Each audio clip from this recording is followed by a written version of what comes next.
Welcome to Guilds of the North, where Steamforge won't let me buy one model at a time, and Yom still sucks. As always, I'm your host, Paul Filio, here with my co-hosts, Antoine Bergeron. Hello. And B. Steve. Hello, nurse. It's been a while. Yeah, it has been a while. So, guys, how are you doing? Very good. Excellent. I'm happy to say we're finally recording this. The downside of not recording often enough is that we have way too much content for one episode, so this should be interesting. See how we power through this. Been lots of changes, lots of new stuff to the game since last time we recorded. Yeah. Game plan deck is fully in. All kinds of new box sets are out. There's been new licensing deals. And of course we have some more news on the East National Canadian Guild Ball tournament that you guys are organizing. So I guess we'll get right to it so we can get through it. And first up, we're just going to talk a little about the new licensing deal with Deep Cut Studios. Do you guys have any thoughts on this? Well, they announced that Deep Cut Studio will produce alternate design mats that are officially licensed for Guild Ball. The first one we saw was the Ratcatcher one launch at Salute. And there was a sneak peek of a Mortician one as well. We saw on the Guild Ball support page on Facebook as well. But we didn't see the entire pitch, just kind of the center, the logo? Yeah, logo, Mortician logo on some kind of rock tiles and things like that. Just a sexy teaser. Yeah. Yeah, well, Deep Cut makes some good quality stuff. It seems to me we got a sample mat from them. Yeah, we got a while back. Swamp mat for the last Key Athletic. Yep. And production quality was really good on that. So it's no seems like a no-brainer that Steamforge would get a company that makes a good product to do the mats, because it's not like they really want to do them. I can't see it being a profitable business for them to make Guild Ball play mats, but they need to be able to offer it to people. Mm-hmm. So a licensing deal for that really makes sense. Because unless you're going to produce them in-house, which I don't think they were, I think they were ordering them from overseas, you've got to do quantity, there's logistics, there's freight. I just don't see it being very practical. And storage. Or for that matter, maybe they were getting them produced by Deep Cut, because Deep Cut's located in Europe, are they not? Yeah, they are somewhere in the East. So yeah. maybe a European company was manufacturing for them, then it wasn't cost effective. Who knows? I know the prices are in euro and shipping is kind of crazy for us here. Well, it's the weight, right? Those mats are not light. And it's a big cumbersome box as well, because it's 3-foot mat Yep. rolled up in a box. So Not a standard size, right? You can't exactly drop that in a mailbox. But I mean, if you look at what we paid for our kickoff mat, the limited edition kickoff mat, when we Yep. bought it at a convention, seems to me it was more expensive than what they're selling the Ratcatchers mat for. I think it's 40 euro for the Ratcatcher. Yeah, it's a similar price to the... Yeah. If you do the standard conversion. Yeah. To the standard Guild Ball mat, Yeah, yeah. exactly. So It's going to be interesting to see if they do design for every guild, and as well if they release at the same time. Like we know Falconeers are coming in June, so it would be interesting to see if they have something planned for that as well. I mean, if Deep Cuts, I don't know this for sure, but I think they produce in-house, which means for them it's not really a big deal to make designs for everyone. Yes, there's artwork time, but I don't imagine that's such a huge deal in terms of investment. Mm-hmm. And since they can produce on demand, they don't have to order 300 at a time from Asia. Yeah, and as we've seen... I think it probably makes sense. Yeah, and as we've seen, they released the Ratcatcher one and teased the Mortician one. So that's probably minor and major guild together. And they've teased... Oh, good point. So with the Falconers next, we maybe see the Hunters, and maybe they'll do pairs like that for all the upcoming minor releases. That would be clever.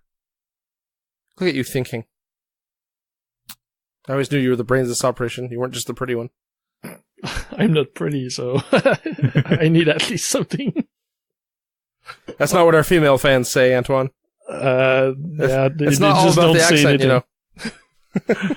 Another licensing that they showed was from Broken Toad, another bust, Piper bust. That's true. That's going to be And that bust was beautiful. It's awesome. I think so far it's the best bust they produced for the Guild Ball license. Yeah. I'll be honest, I thought the angel bust didn't look very good. Well, because of the squeezing the mascot on the bust. Not only that, I had some problems with proportions on the model. Like, it wasn't that it wasn't well done. It's just something about it bothered me when I looked at it. You know, they have a phrase in English called the uncanny valley, like where you look at something and it's wrong, but you don't know why it's wrong, but it's just wrong. Kind of like that. And the rage bust was very nice. Yeah. But it was kind of static, boring because of the subject matter, right? I think this model is really interesting, what they've done. But that one looks really good. Yeah, no, I definitely agree. I don't have it in front of me. Do you know what the price point is on the bust, Steve? Probably around the same price as the others. So all I can say is they have a deal right now for the 3 of them for £100. I know at the shows in the US they were selling them for 50 US each. Yeah, that's what I seem to recall as well. Which made them pretty affordable. I mean, they are smallish busts, but they're still quite nice. And it seems pretty reasonable for what it is. And I'm trying to navigate the Broken Toads webpage to get some same for actual me. information, and it's terrible. So I'm just going to give up on it. Wait, I found a link for official Guild Ball. £40 for Piper, £40 for Angel and Salt, and Rage was £35. Yeah. Okay. There you go. So you can get all 3 for £100. Yeah. That's a good saving, £15. Yeah. That's almost $50 Canadian. I'm kidding, of course. Not by much. Yeah, I really like that Piper bus. That's pretty sweet. All right. So I think that's it for new licenses and news about that type of stuff. There's one last thing, but I don't have the name in front of me. But they had a licensing deal for flexible dice trays. Oh yeah. So they're like mousepad materials, but with snap-on buttons. Collapsible. Yeah, collapsible. Yeah, in the corner. Yeah. So you snap the corners together, and then you can just unsnap them and flat pack them. Yeah. Personally, I'm not a fan of those. I know lots of people use them in tournament. I've seen it a lot, but it's never like 90 degrees when you snap it, so there's always a curve, and sometimes the dice end up rolling inside. It's okay, Steve. I got you covered. If only I knew somebody who could 3D print something, it would be awesome, right, Paul? Something. I think the company name is All Rolled Up. Oh, because the dice all roll up in the tray. Yep, that's it. That's the company name. So they are clever. artwork, either players in mouse material. They have 2 available right now, and they are for Ratcatchers. For Ratcatchers, both. Yeah, that's 3 players in each artwork.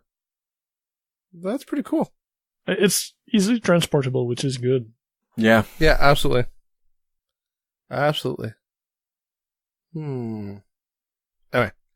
Well, I got you covered, Steve. Something. We'll, I guess we'll post some pictures of that at some point. If we manage to meet sometime. In the future. In person, and not only through the magic of the internet. Yes, this is true. I know it's been terrible. The constant illnesses running rampant through my household have made it impossible for me to go out and do anything, so hopefully I can get ahead of the game. Hopefully. Speaking of disease condition, we can talk about the Ratcatcher. That's true. Oh, Ooh, good segue. Segue. Steve, that's pretty impressive. You've been drinking. Yeah, but Liquid English. he's But I'm skipping skipping. stuff from the ducks. so Well, it's a segue fail. That's why I said he's been drinking. But it was a good segue, so I didn't want was. to miss it. It was. But backing up a bit so we actually do stuff in order so we don't forget, let's talk a bit about game plan decks. So we did you guys had a beta test game for our last recording. Yes. But now they're official and you guys have played some games of them. What are your thoughts? Steve, you played a whole tournament at Adepticon with them, didn't you? Well, I played a total of 9 games at Adepticon and 2 games with Antoine with them as well. So, bit cat. Sorry. I had some. What? Do you hear the cat? Yes, but it's okay because I was laughing because I don't know what's more disturbing to the podcast. The cat meowing, or you like complaining about the cat meowing? It's okay. We're just gonna keep going. No worries about the cat. So I was kind of not too sure about the cards. Like I was lukewarm about them when we did the podcast, but now after playing lots of game, I'm sold on them. I really like them. Like the kind of poker game, kind of poker game, mini game going in between each turn. Like trying to guess and depending how much you have momentum ahead or behind your opponent and trying to see, counting the cards actually, just like when people are trying to cheat when they're playing cards. Because we know there's 2 of each, like 2-7, 2-6, 2-5 and everything. So if I draw 2 7s, I know for sure that my opponents won't get any 7. So that I could even throw out one of those 7 and get a better card with a lower number because I know he won't have it. So there's that kind of, not mind game, but Strategy. Yeah, strategy and added layer to the game that I really I got to like a lot. The effects are okay for most of the time. I mean, it's nothing game breaker. Face the mic, Steve. Yeah, I know. The cat is stuck behind the small fridge, the beer fridge, so I need to get the cat out because he's gonna scratch. Go rescue the cat. Sorry. Okay. Cat is out of the bag. And Wow, that was terrible. I know. And so the effects are not game breaking. Most of the time they're gonna be just a small push in your favor. But I really like them. What about you, Antoine? I was lukewarm at best with our first test. I like them. I won't say I prefer them to be stuff we've seen before. I think I still like the dice drop better. However, the power parts, the game plans and the abilities you can get, I like this way of doing it better than the guild plots because I always forgot my guild plots. Yeah. So that's fine. Yeah, that's true. I never played those. And the combination is fine from having the guild plans, the initiative, and the influence modifier. All those things thrown together, they make sense. They work. I could use it or leave it. It's fine with me. I was not happy with just the first test, but now the other 2 games we played, I'm fine with it. So it's the new way to play with them. I'll use it, and that's okay. I won't complain. That's fine now. I'm just not in love with the system. Yeah, it doesn't do any good to complain because, like it or not, it's here to stay, right? Yep. Yeah. At least until next season where they come out with a different set of cards. Well, I think next season they might keep that system, but change some cards and rebalance some of them and stuff like that for sure. And replace the plastic models with cardboard tokens, make it super board game friendly. It's going to be more assembly then. Well, you have to punch out the tokens, it's true. Yeah. I'm sure they can find a kid in China to do that for them for, fractions of pennies. I'm terrible. I'm sorry. Okay. I haven't had a chance to play with the game plan deck yet. I haven't really had a chance to get a game in since December. So, I'm just here for a color commentary. From an outsider's point of view... You're the comic relief on this show. And the occasional provider of words when you guys can't find the English translation. Yeah. I find that funny that you say he's the comic relief when you were running after your cat a minute ago. Yeah, exactly. That's totally staying in the show, by the way. I'm not editing that out. I'm far too lazy for that. And by the way, it's not my cat, it's my girlfriend's cat. Sure. Steve? Yes, there's a difference. You own a house with her and have 2 kids with her. She's no longer your girlfriend, Steve. Denial is a wondrous thing, I know, but you are married, sir. In all but, legal law. In all legal ways you are. Maybe not in the eyes of God, but in the eyes of the law, you are. Anyway, back on topic. From an outsider's point of view, looking at the game plan deck, I didn't really like it at first. I really liked the Guild Identities deck that never materialized, that we got the beta test. I had a lot of fun with that. I don't know how I feel about this, because it's another effect for me to have to try to remember every turn, kind of like trying to remember to play my guild plot cards. But, overall, I'll have to see. I'll have to see how it plays out. The way things are going, my first game with them maybe at the East National Championship or something. Unless I find a way to play before then. No. I'll go to your place, Paul. Don't worry. Yeah, that doesn't help any. 2 small children equals no gaming ever. Yeah, so I guess that's all we have to say about the game plan deck. Yeah. And if you want to hear more about them, just listen to episode 4. That's true. We went over all the cards. So I guess that takes us to a not so smooth segue of the Ratcatchers. Sorry, Steve, I couldn't slide in a disease and pestilence thing in there first. That's okay. I guess we could have said maybe it wasn't Steve's cat, maybe it was rats running around in his basement, and then segued that way. I'm not that creative tonight. Well, the Ratcatchers are the first of the minor guilds that are introduced into the world of Guild Ball. So, they're attached to, well, we mentioned this, right, in one of the show. They're attached to a major guild. Yeah. And there's 2 players that are crossover to the Morticians Guild, which are Bonesaw and Veteran Graves. And Pelage and Skulk are the crossover from the Ratcatchers to the Mortician. But the Ratcatchers introduce a new condition to the game, which is a disease condition.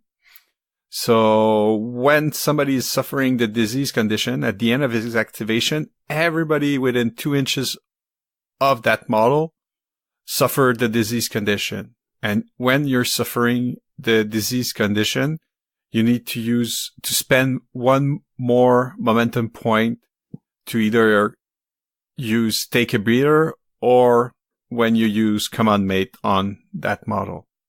And also it does 1 damage in the maintenance phase as well. Yeah, I like how some of the players have the disease condition, and so they hurt themselves non-stop while they're playing. Well, the way they did the guild is if you want to play with the disease condition, you can take it's Miasma and Scourge that have the disease condition. And if you don't want to, you want to still play with the Ratcatcher, you can take Bonesaw and Vet Graves, and then you don't have the disease condition in your team. So, makes sense. Makes sense. So, well, should we do a quick overview of models? What's our plan here for this?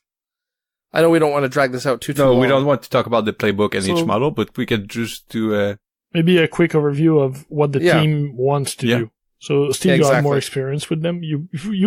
Well, in our test, we tested some of the Exiles, and in I was those using games, 2. you were using the 1 or 2? the 2. Yes, I was using Skulk and Pelage. Yeah. Well, we can talk about their captain, which is Piper, who conveniently carries a flute to draw the rats to him. But the Ratcatcher, they have lots of the player and like their captain. They have a kind of a decision.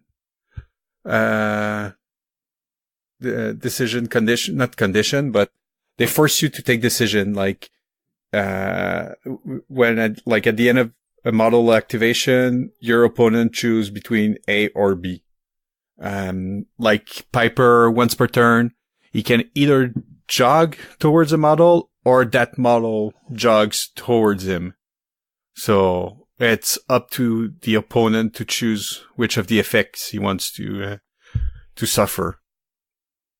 So that's a pretty neat mechanic. And they're more of a scoring team than a beater. They only have one player that's really designed to punish people with damage, and it's of course the big bruiser Scourge, who wants to imitate Catalyst in a way. So like when he's diseased, he does more damage, kind of Catalyst does in the Alchemist. But they have lots of model that get score, and they're pretty fast. And especially the captain has lots of ability to do dodges and pushes, and plus the jog. And he also has an ability for a model to make a sprint and shot on goal without spending influence from that model. So Yeah, That's pretty good. he's a striker, but he's more making other people do goals than scoring them himself. Like the character play you're mentioning, Reverie, yeah. is pretty cool. Yeah, especially combined with Bonesaw, it can be really great. It makes a surprise goal. But once you know about it, it's not a surprise anymore. But you still have to play around it. Yeah, exactly. You have to plan and know it might be coming. Miasma is pretty interested in because of the Ratcatchers AoE. So she The radicalism? Yeah, she just spread the disease, I guess. She throws disease all over the place, and it's pretty good. I mean, it's 3 damage plus the disease condition, so that's not too bad. And she also has a dilemma ability, so either you suffer 2 damage and poison, or 2 damage and bleed within the pulse. And I like that she has an aura that if you have, if you're suffering from the disease condition, you're at -1 tack. Yeah. Within 6 inches over. That's pretty awesome. It's pretty cool. It seems like they're a scoring team, but they're also kind of control-y, right? Because they throw out lots of conditions and they manipulate you a lot. Yeah, they're a bit like the Mortician, so that, Which makes sense. yeah, because there's quote sub-guild. I really like Pelage. Our I dilemma. really dislike her. Our dilemma ability, it's either models suffer snared or 3 damage for models in the 2-inch aura of her, and if you end your activation engaging her, you suffer 3 damage as well. So she doesn't. And she has Momentous singled out on 2 with 5 tack. Yeah, that's not too bad. But Yeah, that's not bad. Yeah. but Screw you, Steve. but honestly, it's harder on a 4-1 model or even a 4-0. There's still a chance you're gonna miss it. So it's good, but it's what it's good for. It's when you can hit it on a counterattack. That's pretty nice. Yeah. So you don't waste, not waste, but you don't put influence to do it. You just use the... Oh, wow. And momentum. Attacks that hit her that generate momentum don't generate momentum. Yeah, that's... Attack that damage or don't generate momentum. So if you use attacks your dodges fish and stuff, you could dodge around her and do momentum. But I was playing my butchers in our test game against her. And she's doing a ton of damage just by being there. And I cannot generate momentum and heal just because I cannot get rid of her easily. I cannot generate my momentum to heal back. She was a pain in the butt. And she's 5-0. Yeah. So she's hard kind to of hit. hard to hit. Only 10 HP, but I was healing her every turn. So. Yeah. So he was just punching her and She was keeping my players busy. Yeah, generating no momentum. So that was pretty gruesome for him. Well, Skulk... Yeah, typical Steve. Skulk is pretty nice, and so he's another 2-inch melee, and he's supposed to be a goalkeeper, but I've played him more in the middle because he has a free counterattack, and if you end a dodge within 6 inches of him, you can jog toward that model. So if you try to sneak around using where they go or unpredictable movement, he can still dodge you back, jog back at you. So there's no getting away from him. And that's not once per turn, is it? Yeah, it's once per turn. Is it? Oh yeah, once per turn. Yeah, once. First words. I just don't read, apparently. First words in the sentence once per turn. I suck. I'm looking forward to trying the entire guild by themselves to see how they play. And do you have one on order, or did you pick one up? It's supposed to arrive this week at the store at the Abyss. I had pre-ordered it. So I guess for now that's what we can say about the Ratcatcher. We can talk a bit more about them when I have more experience with them. Maybe we can actually video some battle reports where you beat the crap out of me while using them. Yeah, we could, but I would need to paint them out. Oh no, they're plastic, so I don't need to paint them according to the official document. Yeah, exactly. Yeah, people don't paint models anyway. Let's face it. This is turning into War Machine, where painting is optional. Yeah, that's one thing that bugs me with that change in the document is Guild Ball being so low count. That was the fully painted game. Yeah, because most of the event we were running for qualified, I think was the keyword. I'm not too sure. I don't remember exactly, but when you add a certain amount of at least 16 player pre-registered, and they were using painted teams, you got the official support from Steamforge. So it was a good way to push players to paint their stuff. And it's only 10 models, so you didn't need that much. And even you could only paint the 6 you were using and just bring a team of 6 and stick with those if you wanted. Yeah, for sure. You're not forced to bring 10. It's just if you want more flexibility and be able to adjust depending about the team you're facing. Yeah, it's a bit of a weird choice, I have to say. Yeah, especially for the low count model of the game. I'm disappointed. Well, who knows? It may go back, right? Yeah.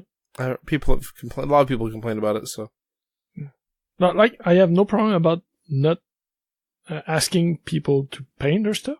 I have a problem with seeing that metal models needs to be painted, but not plastic.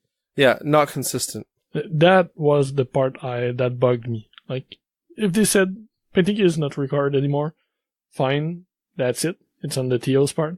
But having different requirement based on the material the models are made out of, yeah, that makes ridiculous. No sense for me. Sure, they're pre-colored, but then why couldn't you say just spray your butchers red and that's it? Yeah. Yeah, no, I agree totally. Yeah. And what's going to happen is if they ever release the original teams in plastic, you're going to have 2 rules for the same team depending on what. Yeah, that's going to be weird. Yeah, and the other thing is they are releasing alternate models for those teams, but the alternates are in metal. Yeah. So if you have your farmers and you have the alternate millstone in metal, do you need to paint her but not the rest of the team? Technically, yeah.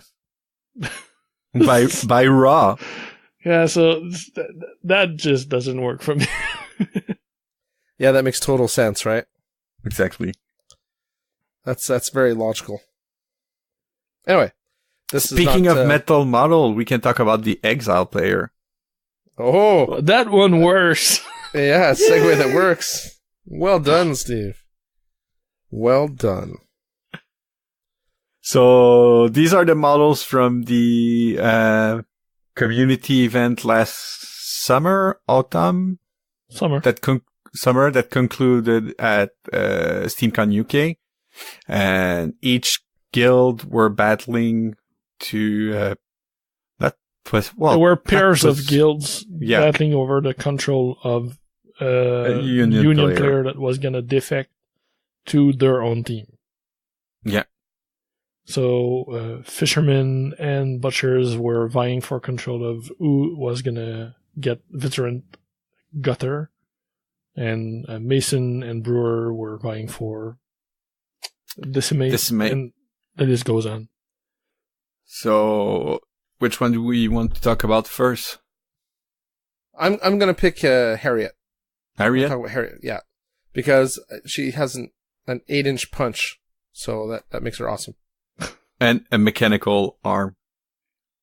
That's what gave her the 8-inch punch. Yeah. I didn't realize. I couldn't really see. Also, is it me or is her artwork make her look older than the model? Because the model looks like a child, right? Yeah, it's a child. So the artwork makes her look older. Yeah, the artwork makes her look like a teenager, like a 16-year-old, whereas the model makes her look like a 10-year-old or something, or a 12-year-old. Yeah, I think that's more in that vein. Okay. Yeah. All right, so talk about her. She's pretty good. She brings disarm to the engineer, which was previously on ferrite from the blacksmith, but it's on the 3rd column instead of being on the 1st column for ferrite. But it's pretty good because they have engineer have a couple of resident player, but she has sucker punch, so she kind of throw fists from a distance, and at 8 inches, an enemy model suffered 2 damage. Yeah, that's a character play that costs 2 or 1 guild ball symbol. Yeah. So on her, it's fine. Because our first guild ball symbol is only on column 3 with 5 tag. But we need to remember that it's engineers, and it can be I don't remember the name. Yeah, replicated on hoist. Oh. And which has attack of 5, but his guild ball symbol is on the 2nd column, if I'm not mistaken. Yeah, I think so. And you can tool up hoist, and you can do deletion on hoist if you have pin vice, and you can overclock hoist if you have ratchet. So that's a lot of models interacting with hoist to pull off a crazy because ratchet has tooled up also, so it's only 2 other models. Oh, but you need Harriet to be close, so it's a 4 model bundle overall. But you're gonna deal 24. You could potentially deal 24 damage from afar if you can wrap on the charge, but mostly you'll do 20 damage 8 inches away from the model you're attacking. So all you have to do... That seems good. All you have to do is choose like a 3-1 model or a 4-0 model. Just charge and do some damage. And you don't even have to do it on the model you're targeting because it's 8 inches away and it's not once per turn. Yeah. It's a lot of setup, like Paul have mentioned. And I've seen there was a lot of discussion about that in the engineers Facebook group, and most of the players who've tried her have not been able to do it really. They can use it a bit, but never like the full 20 inches. Like disarm has been more useful, the hat has been more useful, or other abilities. So she makes for a great piece, not just for Second Punch, but for the whole package. Yeah, because she still has the hat, the inspiring hat that Ari had. And my best character play is if you can dodge a wrench, you can dodge a ball. They didn't put you can dodge a ball because probably there's a trademark or something like that, but I love the reference. And basically, if she damages an enemy model in possession of the ball marker, the enemy loses the ball. Yeah, you do a scatter. And that's not triggered only on attack, so it's any damage by her, so it means that she can sucker punch for that. Yep. So she can make a model lose the ball from 8 inches from her, and she also has a 6-9 move, so she could, in theory, make somebody lose the ball from 17 inches away at the start of her activation. Or, I mean, they lose the ball. Wait, does the ball... Hold on. It scatters. It scatters. So in theory, you could do your sucker punch, make them lose the ball, and pick up the ball on the way. Yep, absolutely. Yeah. And also, she can use a character play. For free if she's near our captain. So she's 2/3 influence, but basically, if you're near the captain, she's 5/3 because you'll get the sucker punch for free. She's really good. Yeah, she's really fun. Like, I have 2 real guilds right now, the engineers and the butchers, and I must say, I'm getting an exile in each faction, in each guild, and that one is the one I look forward the most to play. So speaking of which, we might talk about the other one, Veteran Guard. Yeah, sure. Which you had a chance to try. Yeah, I've played her twice now against you, Steve. Yeah. And she is keeping stuff a bit similar to her Union part. Instead of having the chain grab or the way to drag people toward her, the way they've played that, it's a new character play that's called Grapple Hook, which makes her jog toward the target. So it's still 6 inches. It can be triggered as a character play for 2 or from our playbook. And it makes her jog directly toward the enemy model. So it's a jog. It's not a push or a dodge. So it can trigger parting blows. There's more limitation, and it's also directly toward. So it's more limited, but it makes her move. So it's positioning, but it won't help your team as much as make her move toward maybe the enemy goal, so she has a longer potential goal range with that. Well, she's trying to do it. She's 3/6 kick, so that's not too bad. Yeah, she makes for good.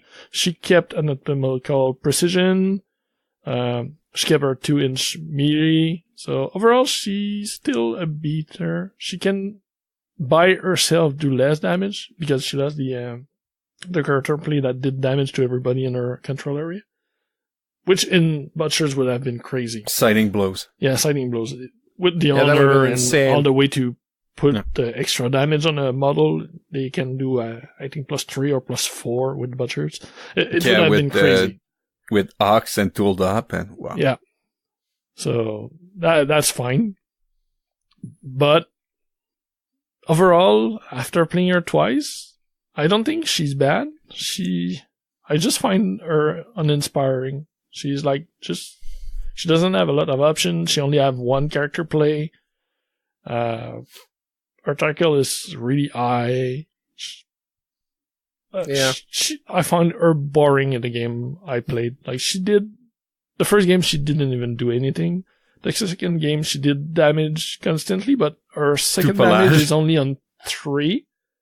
So, while most of the Butchers have their second damage on 2, so which means most of the time any other butchers would have done at least one more damage, depending on the armor of the target. But I was facing a bunch of 5-0s, so the anatomical precision didn't really matter.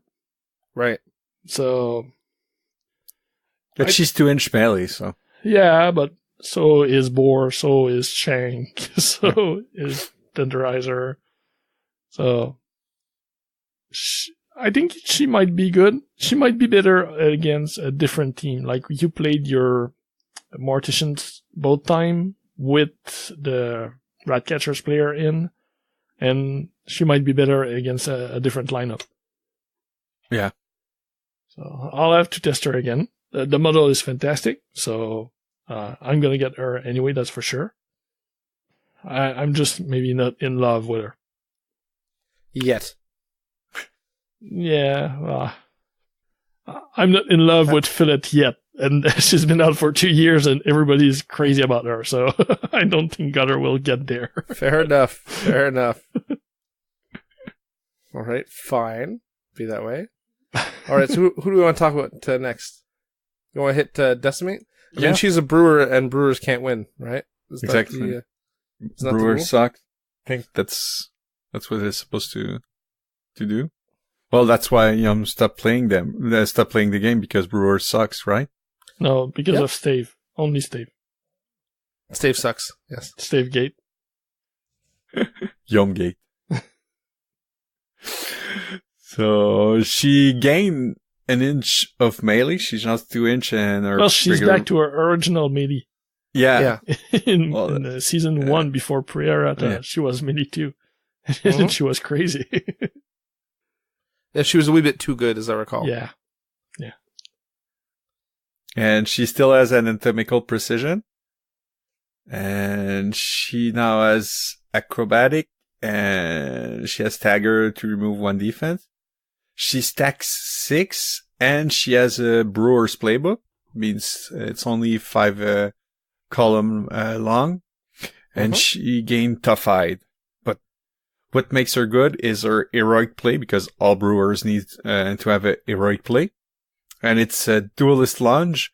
So for each successful attack, this model may make a 2-inch dodge directly towards the target of the attack. And that's important because when passing through the brewer, every one of her dodge was transformed to a push. So now almost all of her character plays have pushes in them instead of dodges. So when you do your heroic, you can push the opponent and follow up. So that's a good combo. She keeps attacking, and she has a 2 push on 2. So, yeah, double push on 2, so she could potentially push target 8 inches of the if you're 8 inches, 8 or 10, because it's only on 2, so she could easily wrap if she was no, because it's still but 8. you need 2 to charge. She doesn't have a way to get free charge. That's true. Yeah, exactly. So you could potentially push a target 8 inches. Yeah, 8 inches is a lot. So it's a lot. And she has anatomical precision with attack of 6. So if you want to do that, you'll be able to do it. So that's no problem at all. And she's 6'8" moves, so she's pretty fast as well. And sorry, you lost me when you guys started talking about how 8 inches was a lot. Sorry. Yeah. Low-hanging fruit. And yeah, I find she's pretty good, and she's more powerful than like we saw for Gutter, but in the Brewers, I don't think she will power creep the team too much, and it won't be overbalancing, I think. No, I don't think she's good. No, she seems like a side grade. She fits into the Brewers line. She fits there. So like she seems amazing maybe in other team, but she's right there. They did well in their transformation to Brewers so far. Yeah. But I think she has been better received in the guild than Gutter and Butchers. Yeah. That's for sure. And I'm really glad they did their homework and redid the model from the first render we saw. Yeah. Because now the model is really, really good. Oh, right. Everyone hated the render, eh? Yeah. It was horrible. All right. Let's one. go to Minx. Minx? So the hunter gets Minx, veteran Minx. So now it's a choice between veteran Minx and regular Minx until June when the Falconeer comes in, because at that point you won't be able to take Union players anymore. So it's only going to be veteran Minx. She also has a 2-inch melee. So it's kind of a trend in those Exile player. She lost the free charge that she had, but she gained a kick, so that's pretty good. And she has some traps as well to fit in the hunter, so she can place 3 markers on the pitch, and the marker, pretty simple. You move within 1 inch, you suffer 2 damage. So that's pretty... Did Minx always have Blessing of the Sunfather? No, now she has. That's what I thought. Yeah, she gained that from being part of the hunter for permanent ship, I guess. And yeah, so you can build a team having 3 Blessing of the Sunfather with the original Urn and Tehran.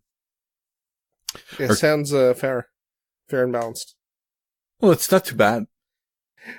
And I know. It strikes me as frustrating more than anything else. It's not overpowered, just frustrating for the opponent.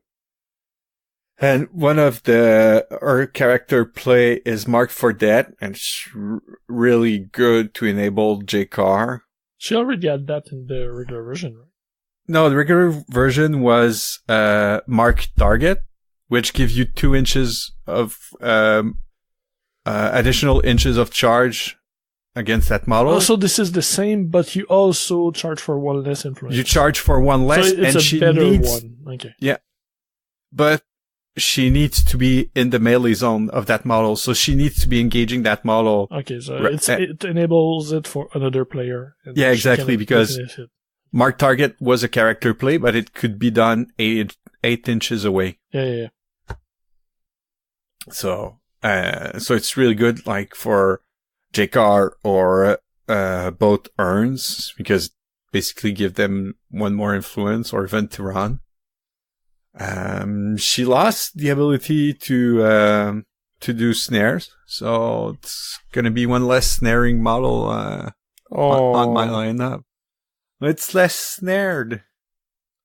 So my heart bleeds for you, Steve. It's less frustrating for the opponent. That's what you mean? No.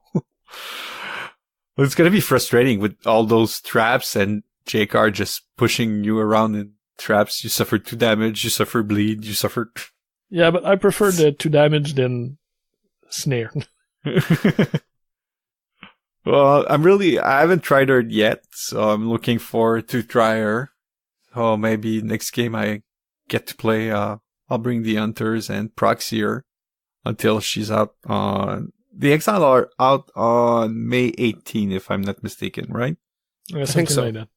Something like that. Right. Next one, Hemlock. Yeah. Another 2-inch melee. But she has blind, so adding blind to the Mortician, who are a control guild, is even more control to them, so it's really, really good. I enjoyed it a lot. And she also had Midnight Offering, which was a character play we found on Zarola for the Hunters. So you can do a jog model. I did, against Antoine, I did the Midnight Offering, and then on Scalpel, I was using Scalpel for both our games, and I used Midnight Offering, and then Scalpel did her activation. She moved, and then she used the second wind to get out. So she went from one side of the board to the complete other end of it in one activation. So she casually moved 21 inches. and ridiculous. and retrieve the ball and hide the ball from Antoine, and he didn't suspect it.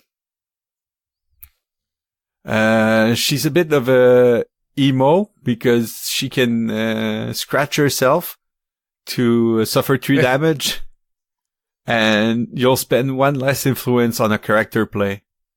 So you can only put 1 influence on her if you want, and she could do blind by paying that influence, or you could just damage yourself and then do Midnight Offering for 1 influence at that point. So Yeah, she could have 0, move, and blind you.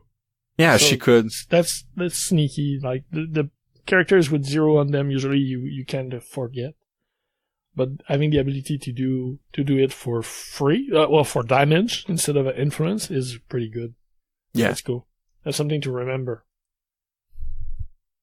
That's a good point.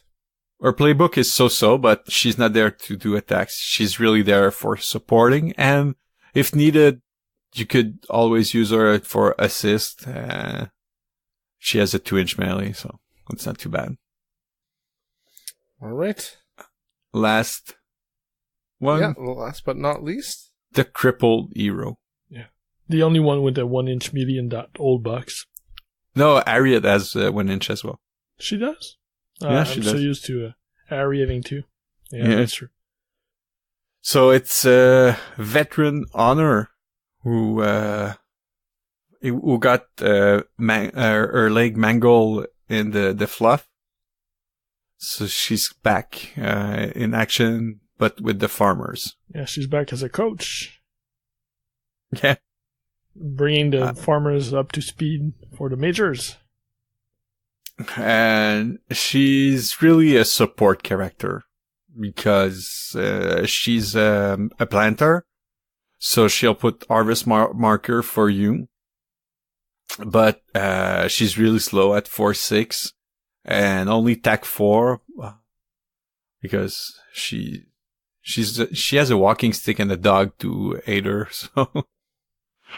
And the dog is kind of there in one of the character play because it's called Faithful Protector. So enemy suffer -1 attack when making an attack against her. So I just want to point out that Corsair plays with a damn peg leg. So, yeah. Just saying. She has her Field of Wheat.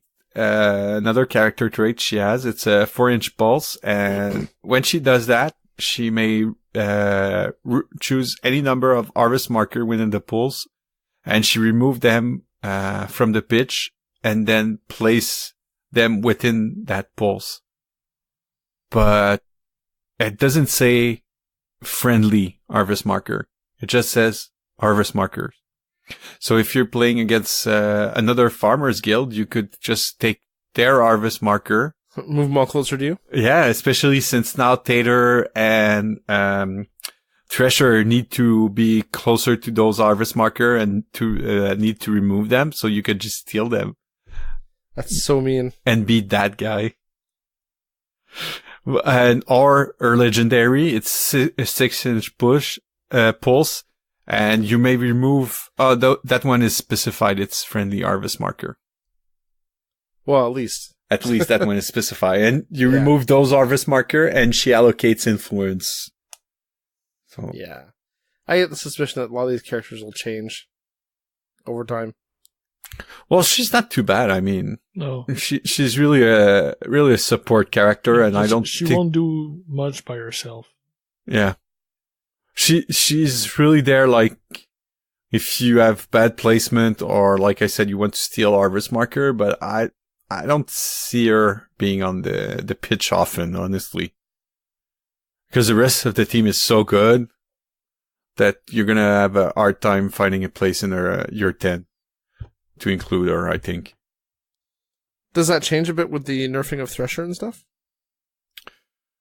I don't think so. The Thresher lineup is pretty much similar. I think it's still viable. Just need to be more careful the way you're playing it. and but it's still good. I mean, it's been nerfed, but it's still a good team. Well, I mean, I don't think Steamforge ever intended to nerf it to non-existence. It's a relatively new release, right? Yeah, and also, I mean, it just means that we're going to see a bit more of Grange a bit on the field. Which is good, right? Variety is the spice of life, and it's good that both captains get play. Yeah, and it's not to include. Yeah, they want to encourage people to change their lineups.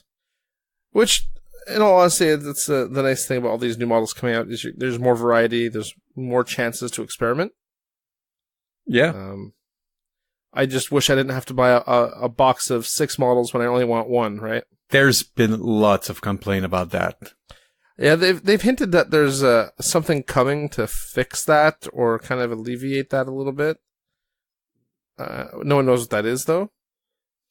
Maybe we'll see soon. But the box was already on sale at Salute, and we've seen posts all over the support page, like people selling individual models. So you buy the entire box and just hope that you can but find that's somebody not to practical. buy. You might that's not practical. No, I know. And it works great for this, but it doesn't fix people like who have my problem, where you buy the First Faithful box, or you pre-order it because you want Pride, but you're duplicating every other model in the box.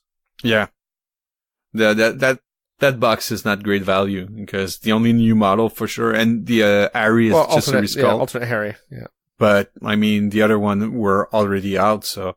But for that box specifically, they hinted that Pride might get an alternate sculpt that could be released at show only or something like that. That's so frustrating. I really wish they would do the resin singles like they used to do. Oh, I missed the resin model. I can understand not wanting to have to cast metal because it's need more equipment and it's not necessarily as easy. At least resin they could do in-house if they needed to. So, for singles, cast on demand or something, that would have been. But for single model, they could have done for like they did for the Rookie. I mean, the Rookie, they're only selling them through their website as web store exclusive. So they could have done something similar for Absolutely. that. Absolutely, right? They could have cast them in-house in resin or whatever and done it as web store only. Yeah. I would have accepted that.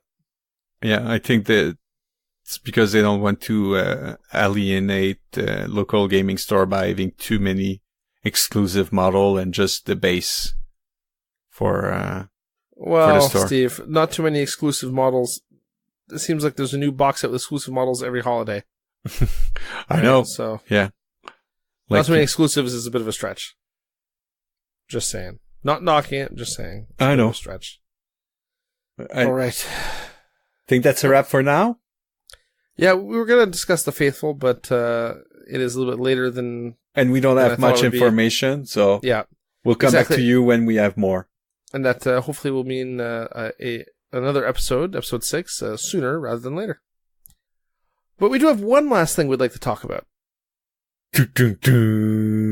So, in a month and a half now, so it's coming soon, we have the East Canadian National Guild Ball Championship for 2018. So this is a qualifier for the World Championship that will be held at SteamCon UK, or winner gets a free entry for the SteamCon World Championship. And that's the same for every one of the qualifiers. If they get at least 30 per registered player, the flight and the hotels are covered by Steamforged. So right now we are at 25 registered player out of 32 max. So we only have 7 spots left. Only 5 to get the full prize package for the first player. It's only $25. It's on June 2nd. So, please, check out Facebook. We'll have for the name of the event I went through, or look in the show notes. I will have a link.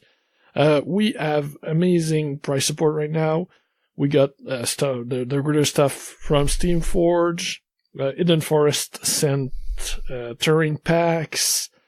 TH Miniatures are sending 3D terrain also. The Abyss is the Abyss giving away 2 C4 battle foam with the Guild Ball cutouts. Yeah, and So there's that's- more. Yeah. Because we have more coming, so well, the list just goes on. Yeah, even Geeks of the North is giving a few things. So Yep. And let's let you know too. I'll add some of the 3 terrains obstacle I have. So oh, nice. The price very package cool. is pretty cool. The Abyss is not asking for a penny for hosting the event. Everything from the $25 people are paying goes into your lunch, and everything else in the price support. So not only are they not asking for anything, they are adding the 2 bags that Steve mentioned. So it's That's really, very cool. really good support from them. Yeah, that's amazing support from the Abyss. And Absolutely. that's it. So we only Yeah. have 7 spots left. Please Go, go, register go, soon. go, go! Yeah. And Now- I must say we have more player out of Nova Scotia than from Quebec. So please, Montreal player, local players, register. Come play the game. So ridiculous, eh? Yeah. So ridiculous. That says the guy who's also not registered. But But yeah, we know you're not a tournament player though, so I won't hold Yeah. it against you. how many rounds is it likely to be? Or is 5. it going to be? It's going to be 5. That's a lot of rounds. Yeah. That's 10 hours. Yeah. I don't have the intestinal fortitude, as they say. I have the tiger, Paul. Dun, Oh no, dun, dun, I'd be dun, asleep under a table somewhere with like dun, a dun, dun, little I forfeit flag, held up in the air. dun, dun, dun. I may come in to the tournament just to watch some games and socialize with the organizers. Well, the other organizer are playing. Antoine will be reffing, but I'm playing. Kevin is playing, and Marc-Antoine is playing as well. Oh jeez, that seems unfair. That's fine. Not like we cannot influence the tournament. I know. I'm just yanking your chain, Steve. It's fine. All right. So this has been a fairly productive episode. Overall synopsis, we like the licensing stuff, we like the game plan deck, or are indifferent to it, or are undecided. And so we get the full spectrum there, and all the new stuff, all the new models we like. The Skull. We like the Skull, but not all the rules. Well, There's only one we're just Yeah, kinda we're 50-50 pretty positive on, about so- Yeah. pretty positive about most of the models. Yeah. Gutter is Because not bad. She's just not. Yeah. Not She's wow. not superb, Yeah, right? she's not wow. There's no wow factor to her. That's it. We're positive about the models because Paul didn't talk about the models. That's why. No, I meant the rules for the models, not the models themselves. And I haven't seen the models, so I can't comment. Now, if we want to talk about blacksmiths or something, I can talk about those models. And I don't mean the rules. But, That's something for next But episode, maybe. we can discuss the draft people another episode, yes.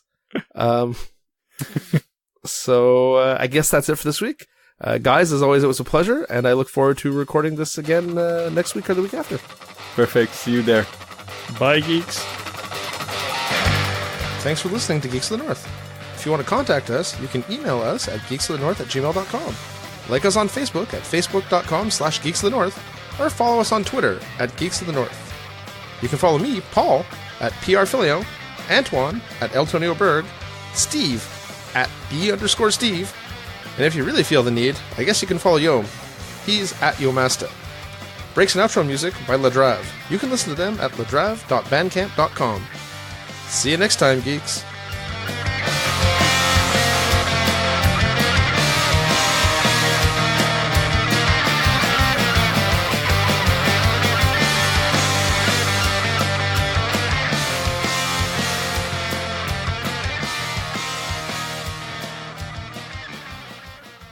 Thank Thank you for checking out a United Geeks Network family member.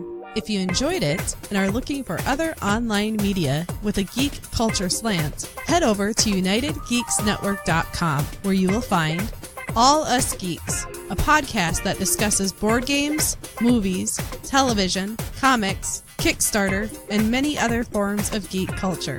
The United Geeks Network. You can broadcast your geekiness at UnitedGeeksNetwork.com.